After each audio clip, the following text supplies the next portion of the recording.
What's going on, guys? Welcome to part two of the knife collection.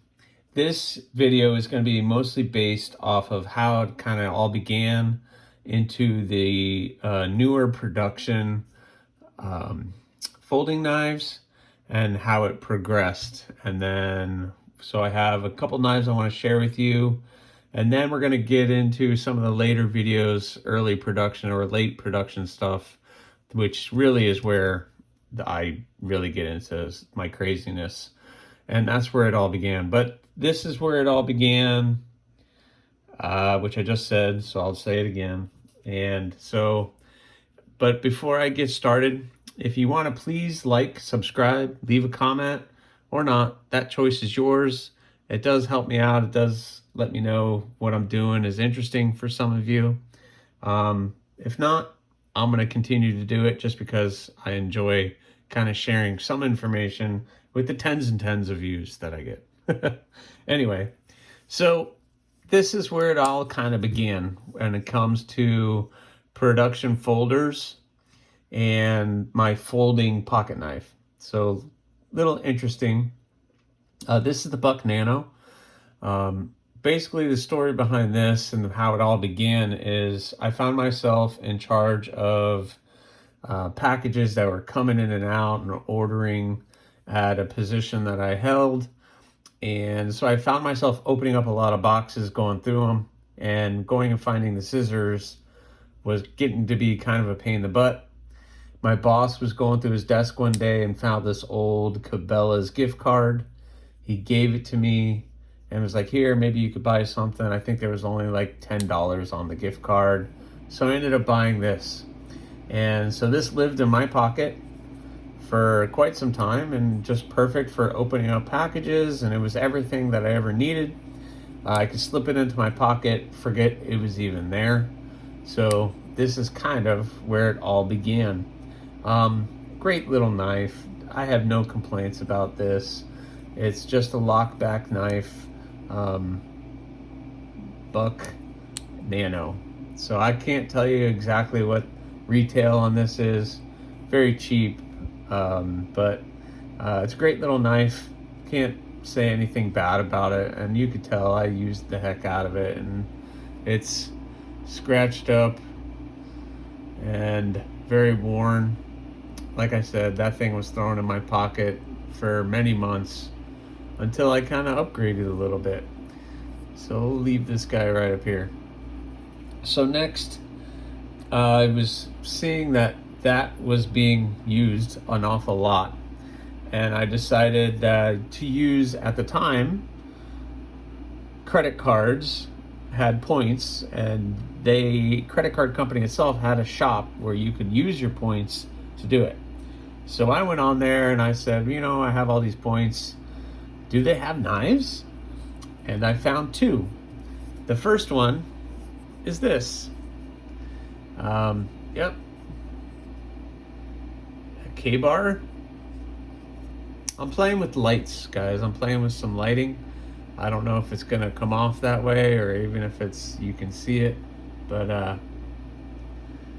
I tell you what, let me turn this other one on because I don't think this is coming through.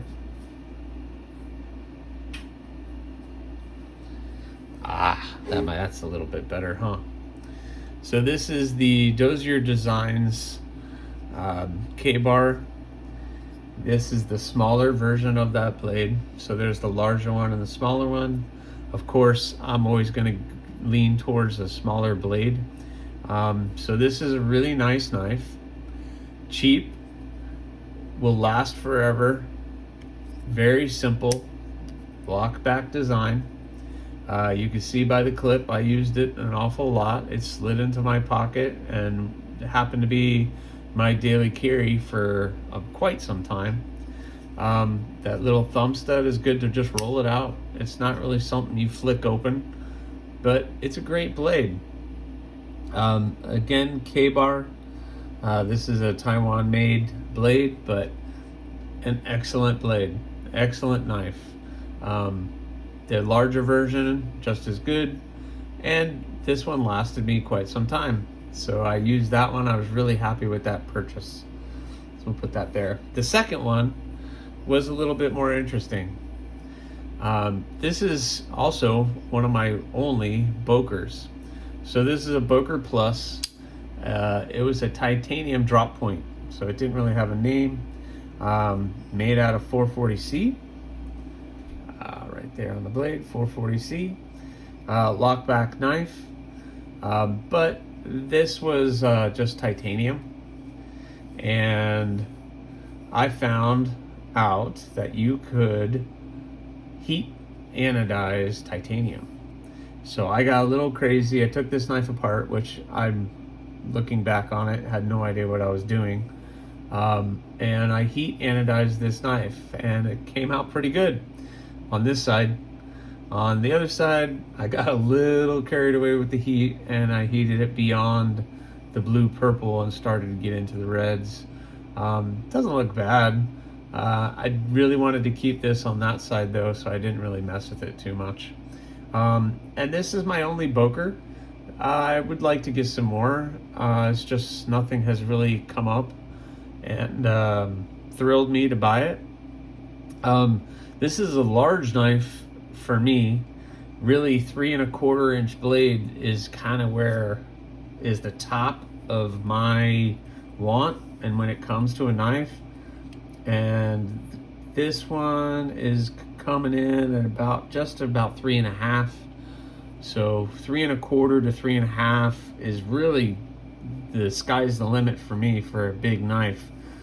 So this one I don't really carry and never really carried it a whole lot. And quite honestly, it was one of the sharpest knives that I owned for quite some time, and it scared the heck out of me. But I've gotten used to it. It's not something you flick open. You roll it open and then you nicely close it. It did have a lot more snap before I took it apart and put it back together. It just never went back together the same way, and I could never figure out why. Centering's a little off, but I could fix that. I just haven't played with it a whole lot. And but I keep it as part of the collection. I like the way that the heat anodizing came out, and it turned out pretty cool. So I'll keep that there. Then things got a little off the rails. So Ka-Bar Mint Dozer Designs, really good knife. I think Blade HQ and Knife Center are saying one of the best budget knives that you can get. It's a Boker. You can't go wrong with a Boker. Really nice knife. And then I decided, I really like knives. I think I'm gonna get something else. I went on Amazon, started searching knives, and I found the coolest knife I could find. And it brings me to this. Now, this was before I really knew anything about gas station knives and the Japanese market of knives. And so this one kind of caught my eye. I really thought it was cool looking.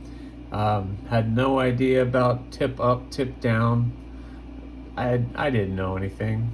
I didn't know anything about assisted and flippers and everything else. I was very ignorant to the fact of all these things. So what this is is an assisted Tac Force Speedster model. Yeah, with the, I forgot what that's called. What this is, blade. Bleh. You know, looking back on it, I was no idea what I was doing. It's a liner lock blade. And yeah, I mean, what else do you say? It was fun. It looks cool, but in the end, it's really not that great. You got the USA Designs blade there, made in China. So this is one of those quick China knives. 440C steel, which kind of surprises me. Didn't think that would be a thing, but I guess it is. Well, here's what the thing though. It says 440C steel. that doesn't mean it's 440C. So I don't know. You can never trust some of this stuff. But yeah, I got a little out of the hand with this one. And then I started to really learn what was good quality, what wasn't good quality, what to look for in a knife, what not to look for in a knife. And then things started to really open up. So my first real kind of good quality knife is a Kershaw. And I think a lot of people start off with a Kershaw because they are really great knives. There's nothing wrong with them. They're really nice, good quality. This one is the Scallion. Yeah, the Scallion, because the Chive is the smaller one. Assisted opening. Really great knife. Ken Onion Designs. Nothing wrong with it. That nice aluminum handle. Very comfortable. Small, lightweight for the most part. It is tipped down carry, which is a little odd, but that's how they did it. I still have the lock screw on it, so but very cool knife. So that one ended up in my pocket to take care of all the other ones. And I was carrying this. I thought it was really great.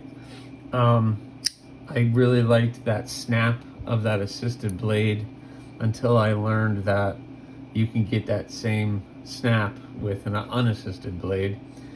But at the time, I heard Kershaw. With my barely research that I was doing, I knew that was a good knife to get. Then I decided I was going to get myself something fancy. I saw Damascus for the first time, and I was like, oh man, I got to get some Damascus. Got to get something with Damascus. So I went and searched, and then I found something that kind of caught my eye. And I found this knife on Etsy, and this is a nice Damascus blade.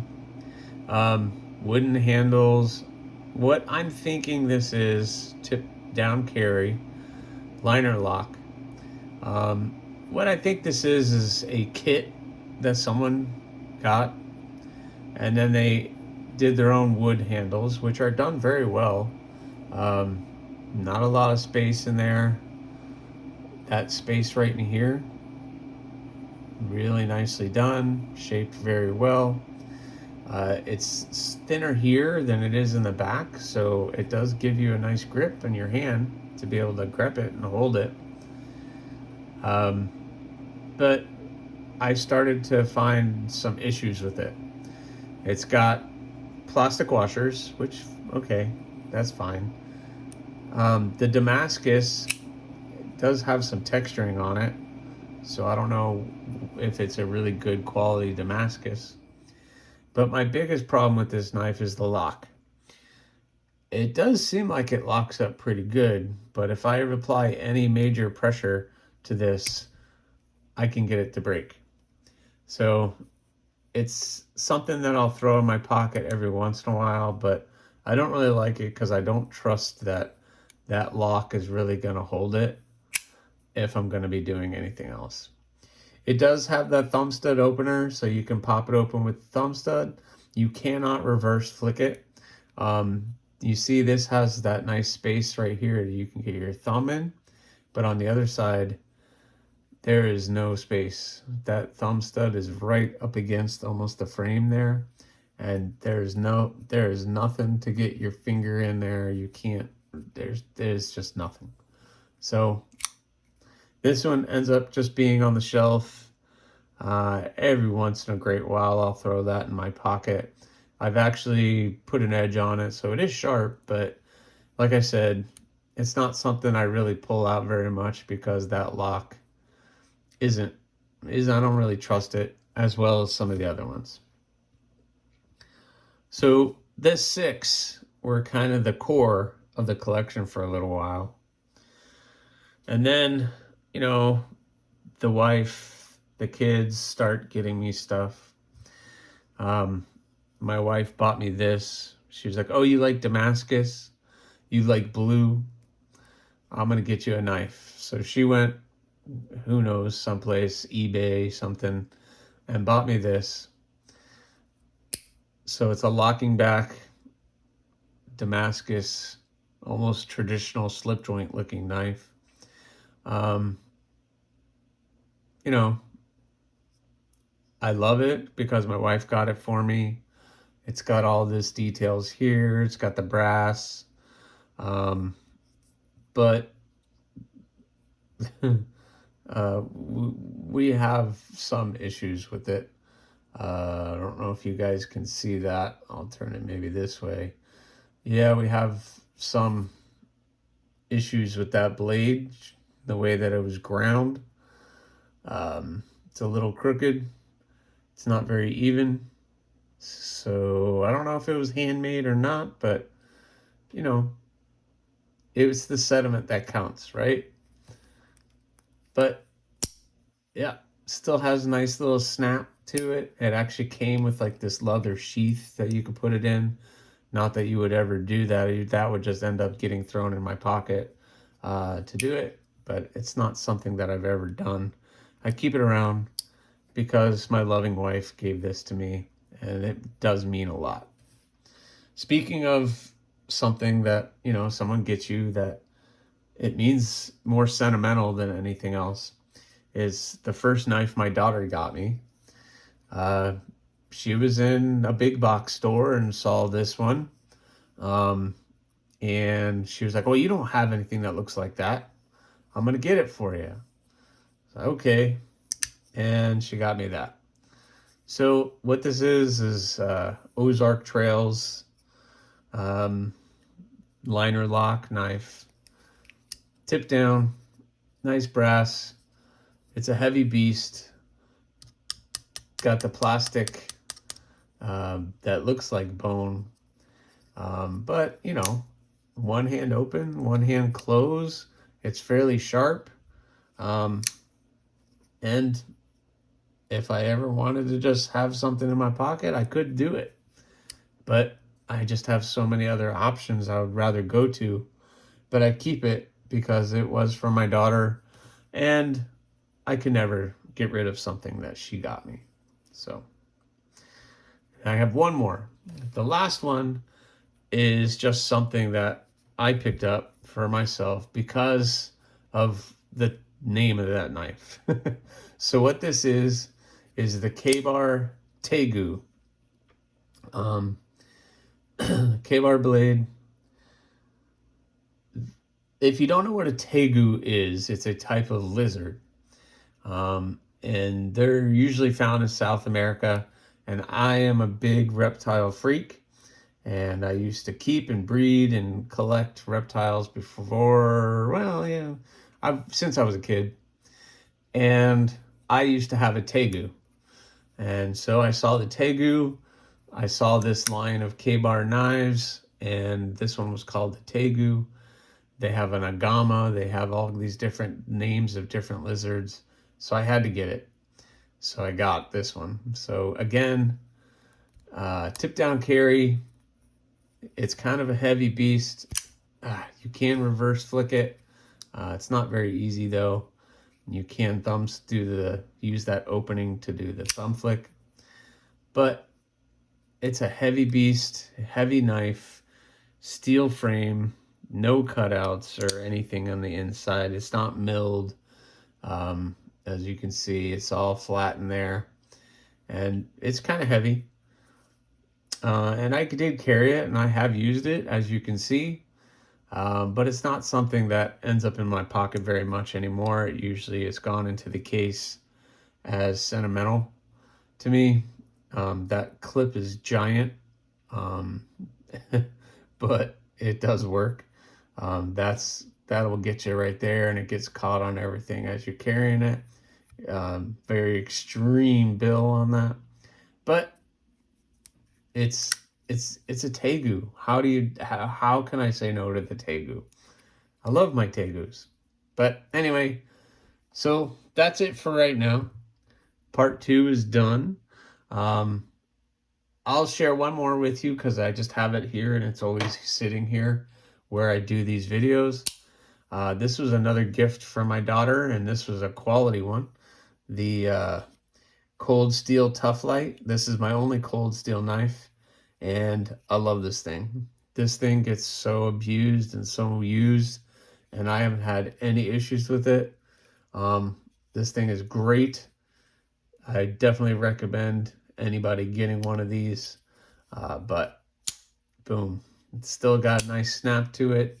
I use this to cut my Kydex for my Kydex sheaths, or at least score it so then I can fold it and break it. But, and that tip is still as sharp as when I pulled it out of the box. Excellent knife. So if you're interested in something that you can just take and just beat the heck out of, one of these is probably right up your alley. So, wow. Anyway, well, all right, guys, that's it for right now. Keep an eye out for part 3, where I'll start talking about some more of my production stuff that I have. Getting into some of the brands that I love and some of the aesthetics that are me.